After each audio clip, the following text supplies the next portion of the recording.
میں اس سوال کا جواب نہیں دے سکتا، اس نے کہا۔ مجھے کچھ معلوم نہیں کہ ریوالور ہمارے گھر سے کس طرح نکلا ہے۔ کیا تمہارے گھر میں کوئی ایسا نوکر ہے جس نے ریوالور چوری کیا ہو؟ میں نے پوچھا۔ ہمارے گھر میں کبھی چوری نہیں ہوئی، شرفی نے جواب دیا۔ کوئی نوکر یا مزرعہ اتنی جرأت نہیں کر سکتا کہ گھر میں چوری کرے۔ سب جانتے ہیں کہ گھر میں کسی نے ایسی حرکت کی تو میرے ابا جان اسے جان سے مار ڈالیں گے یا ایسی سزا دیں گے کہ سننے والے کانپنے لگیں گے۔ میرا یہ شک پکا تھا کہ عبید کو ریوالور شرفی نہیں دیا تھا۔ شرفی مان نہیں رہا تھا۔ ہم نے شرفی کو تھوڑی دیر کے لیے باہر بھیج دیا اور آپس میں صلاح مشورہ کیا۔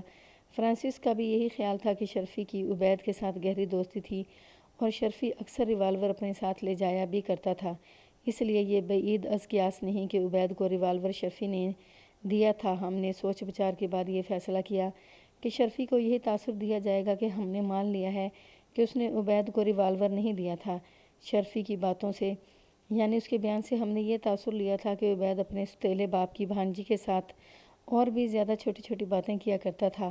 ہم نے یہ دیکھنا تھا کہ عبید کے پاس ایسی وجوہات کیا تھیں جو خودکشی پر مجبور کر دیا کرتی ہیں۔ ہم نے اس لڑکی سے ملنے کا فیصلہ کیا۔ شرفی کے باپ کو بلایا اور اسے کہا کہ اپنے بیٹے کو تیار کرے کہ سچ بولے اور بتا دے کہ عبید کو ریوالور اس نے دیا تھا۔ یہ کہہ کر ہم وہاں سے آگے۔ ہم وہاں سے بیلسٹک ایکسپرٹ کے آفس میں چلے گئے۔ وہاں تھانے والوں کے کام کبھی نہیں رکا کرتے تھے، لیکن CIA کے کام ایمرجنسی کے طور پر کیے جاتے تھے۔ وہاں رپورٹ تیار تھی جس کے مطابق دونوں گولیاں اسی ریوالور سے فائر کی گئی تھیں۔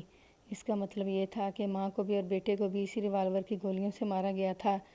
ہو سکتا ہے کہ میرے باز پڑھنے والے حیران ہوں گے کہ یہ کیسے پتہ چلایا جا سکتا ہے کہ گولیاں فلاں ریوالور سے نکلی ہیں۔ اس کی تشریح ذرا لمبی اور ٹیکنیکل ہے۔ میں یہ بتا دیتا ہوں کہ ریوالور، رائفل اور مشین گن کی نالیوں کے اندر لمبی جھریاں بنی ہوئی ہوتی ہیں جنہیں گروو کہا جاتا ہے۔ اسے گروو سپرٹ کہا جاتا ہے تو زیادہ صحیح ہے۔ یہ جھریاں چیمبر سے دھانے تک لگی ہوئی ہوتی ہیں۔ گولی فائر ہوتی ہے تو ان جھریوں کی وجہ سے گھومتی ہوئی نکلتی ہے۔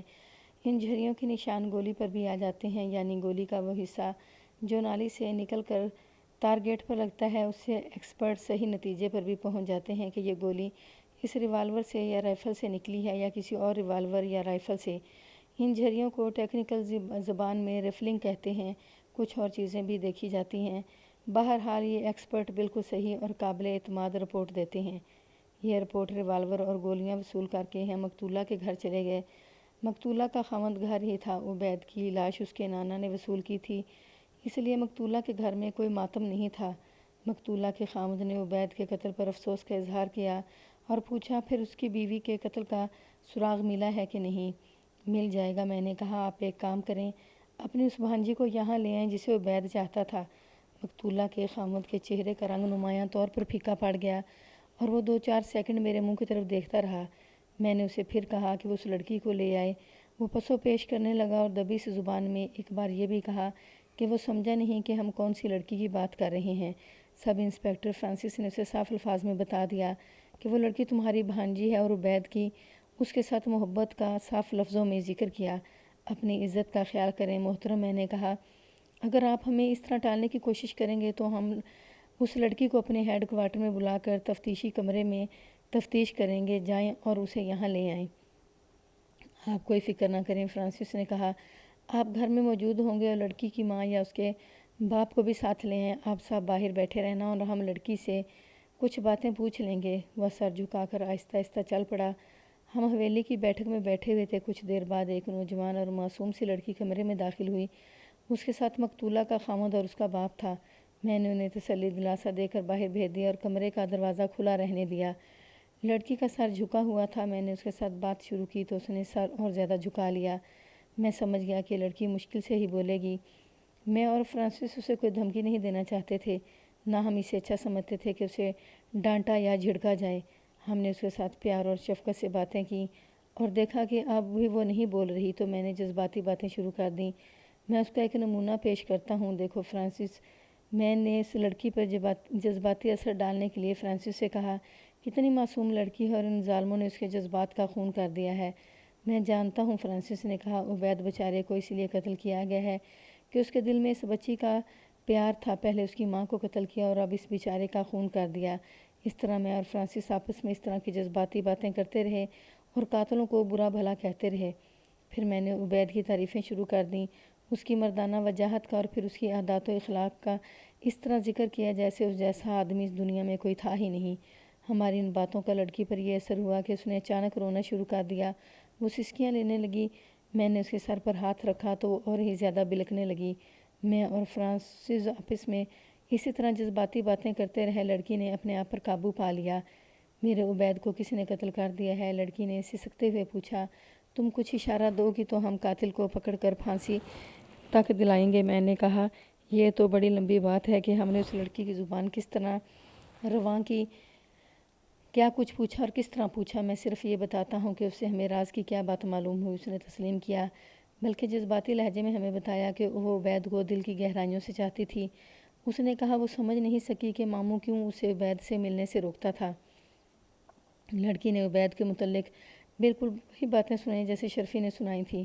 اس لڑکی کے پاس بیٹھ کر بھی عبید رو پڑتا تھا۔ لڑکی نے بتایا کہ عبید اپنے سگے باپ محسن علی کو بہت پسند کرتا تھا، لیکن 15-20 روز پہلے کی بات ہے کہ اس نے اپنی ماں اور باپ محسن علی کے خلاف باتیں شروع کر دی تھیں اور کہتا تھا کہ وہ چاہتا ہے کہ ان دونوں کو دنیا کے تختے سے اٹھا دے کیونکہ ان دونوں نے اس کی زندگی جہنم بنا دی ہے۔ لڑکی اسے ٹھنڈا کرنے کی کوشش کرتی تھی، لیکن عبید کا غصہ بڑھتا جا رہا تھا۔ لڑکی نے اسے یہاں تک کہا کہ چلو کہیں بھاگ چلتے ہیں اور وہاں جا کر شادی کر لیں گے۔ عبید کو یہ بات اچھی لگی تھی، لیکن 2 ہی دن بعد وہ پھر بھڑکا ہوا اس لڑکی سے ملا۔ اس نے اب قتل اور خودکشی کی باتیں کرنی شروع کر دی تھیں۔ لڑکی نے بتایا کہ ماں کے قتل سے 2 روز پہلے عبید نے اسے بتایا تھا کہ اس کا دوست شرفی اسے ریوالور دے گا۔ میں بہت تڑپی، عبید کے آگے ہاتھ جوڑے اور اس کے پاؤں پکڑے اور کہا کہ میری محبت کی خاطر تم برداشت کرو اور ان لوگوں کو بھول جاؤ اور کہیں دور چلتے ہیں۔ لیکن عبید کی ذہنی حالت بہت بگڑ گئی تھی اور وہ شاید اپنے قابو سے نکلی گئی تھی۔ لڑکی نے یہ بھی کہا کہ وہ عبید کے دوست شرفی سے مل نہیں سکتی تھی۔ اگر ملتی تو اسے کہتی کہ عبید کے ہاتھ میں ریوالور نہ دینا۔ لڑکی بہت پریشان رہی اور سوچتی رہی کہ عبید پر کس طرح قابو پایا جائے۔ لیکن ایک روز عبید کی ماں قتل ہو گئی۔ اس کے بعد 1 روز بعد لڑکی عبید سے ملی تو اب تو عبید کی حالت اور ہی بری ہو گئی تھی۔ لڑکی نے اس سے پوچھا کہ ماں کو اس نے خود ہی قتل کیا ہے؟ عبید نے انکار نہ کیا اور اپنے سر کو ہلکی سی جنبش دی، جس کا مطلب اقرار ہی ہو سکتا تھا۔ لڑکی بہت ہی پریشان ہو گئی۔ اسے یقین ہو گیا کہ اپنی ماں کو عبید نے ہی قتل کیا ہے۔ اس کے بعد وہ 2 مرتبہ عبید سے ملی اور اس پر زور دیا کہ یہاں سے بھاگ چلتے ہیں، کہیں ایسا نہ ہو کہ وہ پکڑا جائے۔ عبید نے دونوں بار اسے یہ جواب دیا، ابھی ایک کام اور کرنا ہے، یہ کر کے یہاں سے نکل چلیں گے۔ لڑکی اس کا مطلب نہ سمجھ سکی۔ لڑکی نے جو بیان دیا تھا اسے سامنے رکھ کر ہم نے اس پر بہت جرا کی اور بہت کریدا وہ سوچ سوچ کر جواب دیتی رہی۔ اس سے جو مطلب ہم سمجھ سکے وہ یہ تھا کہ عبید باپ کو بھی قتل کرنا چاہتا تھا، شرفی اور اس لڑکی کو اس نے کہا تھا کہ اس کی ماں اور اس کے باپ نے اس کی زندگی جہنم بنا دی ہے۔ وہ ذہنی مریض بنتا گیا۔ اس کے بعد یہ قدرتی بات تھی کہ وہ اپنے باپ کو بھی قتل کر دے۔ اس واردات کا جو جواز تھا اس کے مطابق اس کا باپ محسن علی بھی مجرم تھا، لیکن قتل تو وہ خود ہو گیا تھا۔ ہم نے یہ معمہ حل کرنا تھا۔ ہم شاہدرہ تھانے چلے گئے۔ ملزم محسن علی کا بیان لینا تھا۔ ہم نے شرفی اور اس لڑکی کے بیان کے بعد محسوس کرنا شروع کر دیا تھا کہ محسن علی بہت حد تک سچا ہو سکتا ہے۔ شاہدرہ تھانے میں ہم نے ایس ایچ او سے کہا کہ وہ محسن علی کو ہمارے سامنے لے آئے۔ ایس ایچ او نے کہا کہ وہ بھی بولنے کے قابل نہیں۔ ہم نے حوالات میں اسے جا کر دیکھا تو وہ بے ہوش پڑا تھا یا بڑی گہری نیند سویا ہوا تھا۔ اسے اس قدر ٹارچر کیا گیا تھا کہ اسے بولنے کے قابل نہیں چھوڑا تھا۔ میں نے اور فرانسس نے اس ہندو تھانے دار کو برا بھلا کہا اور یہ بھی کہا کہ ہم اس کے خلاف رپورٹ کر کے کارروائی بھی کرا سکتے ہیں۔ یہ ایس ایچ او مشہور ظالم اور وحشی تھا۔ ہم نے محسن علی کو اٹھوایا اور کانسٹیبلوں کے کمرے میں ایک چارپائی پر ڈال دیا۔ ایس ایچ او سے کہا کہ اسے دودھ پلاؤ اور اچھی غذا دو اور اسے یہ تاثر دو کہ وہ تمہارا ملزم نہیں اور ہم کل صبح آئیں گے۔ ہم اگلی صبح پھر شاہدرہ تھانے گئے تو محسن علی کو بہتر حالت میں دیکھا۔ وہ بات کرنے کے قابل ہو گیا تھا۔ میں نے اور فرانسس نے جب اس کے ساتھ ہمدردی کی باتیں کی تو وہ بے اختیار رو پڑا۔ ہم نے اسے اور زیادہ تسلی اور تشفی دی اور کہا کہ وہ صحیح بات بتائے اور اس کی صحیح بات سننے کے لیے ہم دونوں آئے ہیں۔ وہ عادی مجرم تو تھا ہی نہیں کہ پولیس کی مار سہ جاتا۔ وہ معزز اور تعلیم یافتہ آدمی تھا۔ اس کے لیے یہی ٹارچر بہت تھا کہ اسے تھانے میں ملزم کی حیثیت سے بلایا گیا تھا۔ میں نے اسے کہا کہ وہ بتاؤ کہ یہ کیا ہوا تھا۔ مجھے یہاں کے تھانے دار صاحب نے بات کرنے کا موقع ہی نہیں دیا۔ محسن علی نے کمزور سی آواز میں کہا، انہوں نے کہا کہ مان جاؤ کہ تم قاتل ہو۔ میں انہیں اصل واقعہ سنانا چاہتا تھا، لیکن یہ مجھ سے صرف یہ کہلوانا چاہتے تھے کہ اپنے بیٹے کو میں نے قتل کیا ہے۔ میں ایسا نہیں کہہ رہا تھا اس لیے انہوں نے میرا جو حال کر دیا وہ آپ دیکھ رہے ہیں۔ واقعہ یوں ہوا تھا صاحب، میں اپنی بیٹھک میں بیٹھا ہوا تھا جس کا دروازہ گلی میں کھلتا ہے۔ دروازہ آہستہ سے کھلا، میں نے دیکھا کہ عبید اندر آیا تھا۔ مجھے اپنے اس بیٹے کے ساتھ بہت ہی پیار تھا۔ میں نے کہا آؤ بیٹے آگے آ جاؤ، لیکن وہ وہیں کھڑا رہا۔ میں نے اس کا چہرہ دیکھا تو میں سمجھ گیا کہ یہ لڑکا اپنے آپ میں نہیں۔ اس کی آنکھیں سرخ تھی اور وہ مجھے ایسی نظروں سے گھور رہا تھا جیسے مجھے کھا جائے گا۔ اس کی نظروں میں قہر اور عتاب تھا۔ اس کے دونوں ہاتھ کوٹ کی جیبوں میں تھے۔ وہ دروازے کے قریب ہی کھڑا مجھے گھورتا رہا اور میں سامنے والی دیوار کے ساتھ کرسی پر بیٹھا رہا۔ میں نے اسے ایک بار پھر کہا آؤ عبید آگے آؤ، لیکن وہ وہیں کھڑا رہا۔ اس کے منہ سے الفاظ اس طرح نکلے جیسے کوئی نیند میں بولا کرتا ہے، تم لوگوں نے میری زندگی حرام کر دی ہے۔ اس نے دایاں ہاتھ کوٹ کی جیب میں سے نکالا تو میں نے دیکھا کہ اس کے ہاتھ میں ریوالور تھا۔ اس نے ریوالور کی نالی میری طرف کر دی اور بولا کہ اپنی ماں کو ختم کر کے میں تمہیں بھی زندہ نہیں رہنے دوں گا۔ اس نے ریوالور میری طرف بالکل سیدھا کر دیا اور اس کی انگلی ٹریگر پر تھی۔ یقین جانے صاحب میں نے ذرا سا بھی خوف محسوس نہ کیا۔ میں صرف یہ سوچ رہا تھا کہ میرا بیٹا بہت بری اذیت میں مبتلا ہے۔ میں نے اسے کہا ہاں بیٹا میں تمہارا مجرم ہوں، مجھے گولی مار دو، لیکن یہ یقین کر لو کہ ماں کے بعد باپ کو بھی مارو گے تو تمہیں وہ سکون میسر آ جائے گا جس کے لیے تم تڑپ رہے ہو۔ ماں میں آہستہ آہستہ کرسی سے اٹھا اور اس کی آنکھوں میں آنکھیں ڈال کر دل میں دعا کی، اے میرے خدایا میرا بیٹا اذیت میں مبتلا ہے، اسے نجات عطا فرما، اس کی روح کو تسکین عطا فرما۔ اگر میری جان اسے روحانی سکون دے سکتی ہے تو میرے خدا اس کے ہاتھوں میں میری جان لے لے۔ عبید میرے پاس آیا کرتا تھا، مجھے اس کے ساتھ بہت ہی پیار تھا، وہ بھی مجھ سے محبت کرتا تھا۔ میں نے اسے یہ بھی کہا تھا کہ وہ میرے پاس آ جائے اور اسے میں اپنے پاس رکھوں گا اور اسے کوئی بھی مجھ سے چھین نہیں سکتا۔ وہ کبھی کبھی میرے ساتھ لگ کر رویا بھی کرتا تھا۔ مجھے ایک سہولت یہ بھی حاصل ہو گئی تھی کہ میری دوسری بیوی عبید کو اچھا چاہتی تھی اور وہ جب بھی آتا میری بیوی اسے ماؤں جیسا پیار دیتی تھی۔ اور یہ تو اس نے کئی بار کہا کہ یہ لڑکا مجھے بہت ہی اچھا لگتا ہے اور اس پر رحم اور ترس بھی آتا ہے کہ ماں اور باپ کے درمیان بھٹکتا پھر رہا ہے۔ عبید ابھی تک ریوالور میری طرف کیے چپ چاپ کھڑا تھا۔ اس میں اب کوئی شک نہیں رہا تھا کہ وہ مجھے گولی مارے گا، لیکن میرے دل میں کوئی ایسا خیال نہ آیا کہ میں لپک کر یا کوئی پینترا بدل کر اس کا ریوالور والا ہاتھ پکڑ لوں۔ میرے دل میں ہی دعا تھی کہ اللہ میرے بیٹے کو اس اذیت سے نجات دلا دے۔ میں نے آیت الکرسی کا ورد شروع کر دیا، اس لیے نہیں کہ بیٹا مجھے نہ مارے بلکہ اس لیے کہ میرا بیٹا سکون میں آ جائے اور پھر میں اسے ہمیشہ کے لیے اپنے پاس رکھ لوں۔ میں نے آیت الکرسی پڑھ کر اسے کہا آؤ بیٹا میرے سینے سے لگ جاؤ اور پھر ریوالور میرے سر کے ساتھ لگا کر گولی چلا دینا۔ اتنے میں میری بیوی اندر آئی اور اس کمرے میں یہ منظر دیکھ کر دروازے میں ہی رک گئی۔ میری بیوی کچھ بھی نہ بولی۔ ایسے موقعوں پر عموماً عورتیں چیخنا چلانا شروع کر دیتی ہیں، لیکن میری بیوی نے عبید سے کہا بیٹے دروازے میں کیوں کھڑا ہو گیا ہے؟ عبید کی آنکھیں میری بیوی کی طرف گھومیں، پھر اس کی آنکھیں میری طرف ہوئیں۔ میں نے بازو پھیلا دی اور میری آنکھوں سے آنسو ٹپکنے لگے۔ عبید کا ریوالور جو میری طرف تھا وہ اوپر کو نہایت آہستہ آہستہ اٹھا، پھر یہ ریوالور بائیں طرف گھوما اور عبید نے ریوالور کی نال اپنی کن پٹی کے ساتھ لگا لی۔ میں نے بڑی زور سے جست لگائی کہ اس کے ہاتھ سے ریوالور چھین لوں، لیکن وہ ٹریگر دبا چکا تھا اور گولی اس کے سر میں سے گزر گئی تھی۔ وہ گرنے لگا تو میں نے اسے اپنے بازو میں لے لیا۔ میری بیوی بھی دوڑتی ہوئی آگے آئی، وہ بھی عبید سے لپٹ گئی۔ ہم نے اسے پلنگ پر ڈالا، نبض دیکھی، وہ مر چکا تھا۔ پہلے تو مجھے ہوش ہی نہ رہی کہ اب میں کیا کروں۔ میری بیوی نے زور زور سے رونا شروع کر دیا۔ میرے بیٹے بھی آگے، جن میں ایک کی عمر 13 سال ہے۔ گھر میں کوہرام برپا ہو گیا۔ اچانک مجھے خیال آیا کہ تھانے والوں کا کیس ہے اور مجھے تھانے جانا چاہیے۔ پہلے میں نے محلے کے 2-3 آدمیوں کو بلایا اور انہیں یہ واقعہ سنایا تو انہوں نے بھی یہی کہا کہ ریوالور لے کر تھانے چلے جاؤ۔ میں تھانے گیا اور ریوالور تھانے دار کی میز پر رکھ کر اسے یہ حادثہ سنایا۔ میری قمیض اور شلوار سامنے سے خون سے لال ہو گئی تھی۔ میں نے عبید کو اپنے بازوں میں لے لیا تھا، اس لیے اس کا خون میرے کپڑوں پر بہہ رہا تھا۔ تھانے دار صاحب نے میری جذباتی حالت دیکھے بغیر اور کوئی بات سنے بغیر مجھے مارنا پیٹنا شروع کر دیا۔ کیا آپ نے ریوالور کو دستے سے پکڑا تھا؟ فرانسس نے اس سے پوچھا۔ ہاں صاحب، محسن علی نے جواب دیا، کچھ یاد نہیں، میں نے شاید نالی کی طرف سے پکڑا تھا اور دستے کو بھی ہاتھ میں لے رکھا تھا۔ اس کے اس جواب سے ثابت ہو گیا کہ عبید کی انگلیوں اور ہاتھوں کے نشان محسن علی کی انگلیوں اور ہاتھوں نے مٹا دیے تھے۔ محسن علی کی شلوار اور قمیض جو خون آلود تھی تھانے میں رکھ لی گئی تھیں اور محسن علی کو تھانے میں کسی کانسٹیبل کے کپڑے پہنا دیے گئے تھے۔ ہم نے اس کی قمیض اور شلوار دیکھی تو ہم دونوں اس نتیجے پر پہنچے کہ محسن علی اگر اپنے بیٹے کو گولی مارتا تو وہ اس کی لاش اپنے ساتھ نہ لگاتا۔ اس صورت میں عبید گر پڑتا، محسن علی کے کپڑوں پر زیادہ خون نہ لگتا۔ محسن علی نے بڑی مشکل سے یہ بیان مکمل کیا تھا کیونکہ وہ روتا تھا اور اتنی ہچکیاں لیتا تھا کہ اسے ٹھیک طرح بولا نہیں جاتا تھا۔ ایک بار تو اس کی دھاڑیں نکل گئیں۔ یہ کیس چونکہ شاہ حیدرہ تھانے کا تھا، اس لیے ہم نے ایس ایچ او کو الگ بٹھا کر صلاح مشورہ کیا اور یہ فیصلہ کیا کہ محسن علی کو چھوڑ دیا جائے۔ اسے چھوڑ دیا گیا۔ اس میں اب کوئی شک نہیں رہ گیا تھا کہ عبید ہی اپنی ماں کا قاتل تھا اور اپنا قاتل بھی وہ خود ہی تھا۔ اس میں بھی اب کوئی شک نہیں رہ گیا تھا کہ عبید کو ریوالور اس کے دوست شرفی نے دیا تھا۔ میں اور فرانسس شاہ حیدرہ تھانے سے چلے آئے، دلی آئے اور شرفی کے گھر جا پہنچے۔ شرفی کا باپ گھر پر مل گیا اور شرفی بھی گھر ہی تھا۔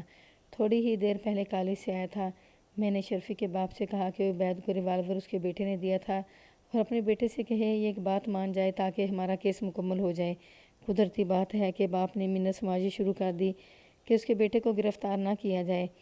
میں نے اسے وعدہ دیا کہ اسے اور اس کے بیٹے کو بچانے کی پوری کوشش کروں گا، لیکن ہمیں سچ معلوم ہو جانا چاہیے۔ باپ اندر چلا گیا اور کچھ دیر بعد اپنے بیٹے شرفی کے ساتھ باہر آیا اور اسے کہا کہ وہ ہمارے پاس چھوڑ چلا ہے، اب یہ سچ بولے گا۔ تم ڈرو نہیں شرفی، میں نے کہا، تم اصل بات تو گول ہی کر گئے تھے۔ عبید کو ریوالور تم نے دیا تھا۔ اگر تم اب بھی جھوٹ بولو گے تو تمہارے ابا جان کو ہم ساتھ لے جا کر حوالات میں بند کر دیں گے۔ کیا تم اتنے معزز باپ کی یہ بے عزتی برداشت کر لو گے؟ نہیں سر، اس نے کہا، ابا جان نے مجھے کہا ہے کہ بس آپ کو سچی بات بتا دوں تو آپ مجھے گرفتار نہیں کریں گے۔ یہ ہمارا تمہارے ساتھ وعدہ ہے۔ فرانسس نے کہا، ہم تمہیں گرفتار نہیں کریں گے۔ عبید کو دونوں بار ریوالور میں نے ہی دیا تھا، شرفی نے کہا۔ پہلی بار اسے ریوالور کے سلنڈر میں 6 گولیاں ڈال کر دیا تھا۔ اس نے ایک گولی اپنی ماں کو ماری اور مجھے بتا دیا۔ میں نے چلی ہوئی گولی کا کھوکھا سلنڈر سے نکال کر پھینک دیا اور باقی گولیاں بھی نکال دیں اور ریوالور واپس رکھ دیا۔ میں نے آپ کو اس ساری حالت بتا دی ہے۔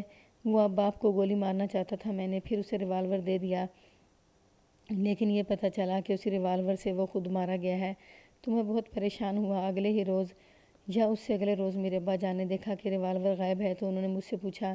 میں نے صاف جھوٹ بول دیا کہ مجھے کچھ علم نہیں۔ شرفی یار، میں نے کہا، تمہارا فرض تو یہ تھا کہ اسے روکتے کہ اتنا ہولناک جرم نہ کرو، تم نے اس کے ہاتھ میں ریوالور دے دیا۔ شرفی نے مجھے عجیب سی نظروں سے دیکھا اور اس کے ہونٹوں پر طنزیہ سی مسکراہٹ آ گئی۔ آپ مسلمان ہیں نا؟ اس نے کہا، غیرت سے تو آپ واقف ہوں گے۔ میں نے آپ کو ایک بات نہیں بتائی تھی، عبید کی ماں کے قتل سے 7-8 روز پہلے یہ لوگ شاہ حیدرہ گئے تھے۔ عبید کی ماں اپنے والدین کے ہاں شاہ حیدرہ جاتی رہتی تھی، عبید بھی ساتھ تھا۔ وہ دونوں واپس آئے تو عبید نے مجھے کالج میں الگ لے جا کر بتایا کہ وہاں ایوب نام کا ایک آدمی ہے جو اس کی ماں سے ملتا رہتا ہے۔ اب وہ شاہ حیدرہ گئے تو ایوب ان کے گھر آیا۔ عبید اپنے نانا کی حویلی میں ویسے ہی گھوم پھر رہا تھا کہ ایک بند دروازے کی درز میں سے اس نے اندر دیکھا تو وہاں ایوب اور اپنی ماں کو بغل گیری کی حالت میں دیکھ لیا۔ اس نے مجھے بتایا کہ اس سے پہلے 2 بار اس نے اپنی ماں کو ایوب کے ساتھ ایسی ہی حالت میں دیکھا تھا اور ایک بار تو وہ بڑی ہی بیہودہ حرکتیں کر رہے تھے۔ اب اس نے پھر دیکھا تو وہ پاگل سا ہو گیا تھا۔ اس نے کہا کہ وہ ماں کو زندہ نہیں چھوڑے گا۔ میں خود عزت اور غیرت والا ہوں صاحب، میری اور عبید کی دوستی کو آپ شاید نہ سمجھ سکیں۔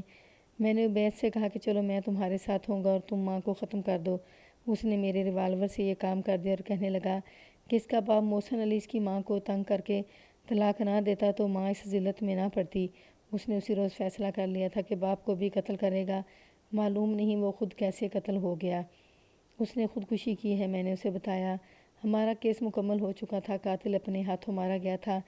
میں نے اور فرانسس نے شرفی کے باپ کی بہت سفارش کی اور ایس پی سے کہا کہ یہ شخص خود بھی سچ نہ بولتا اور بیٹے کو بھی سچ نہ بولنے کی تلقین نہ کرتا تو ہمیں پتہ نہ چل سکتا کہ ریوالور تو قاتل کے ہاتھ میں کس طرح پہنچ گیا تھا۔ ہم نے اپنے ایس پی سے کہا کہ شرفی اور اس کے باپ کے خلاف کوئی الزام نہیں آنا چاہیے اور انہیں اس تعاون کا کچھ نہ کچھ صلہ ملنا چاہیے۔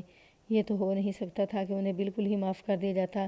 انہیں سزا یہ دی گئی کہ ریوالور بحق سرکار ضبط اور اس کا لائسنس منسوخ کر دیا گیا۔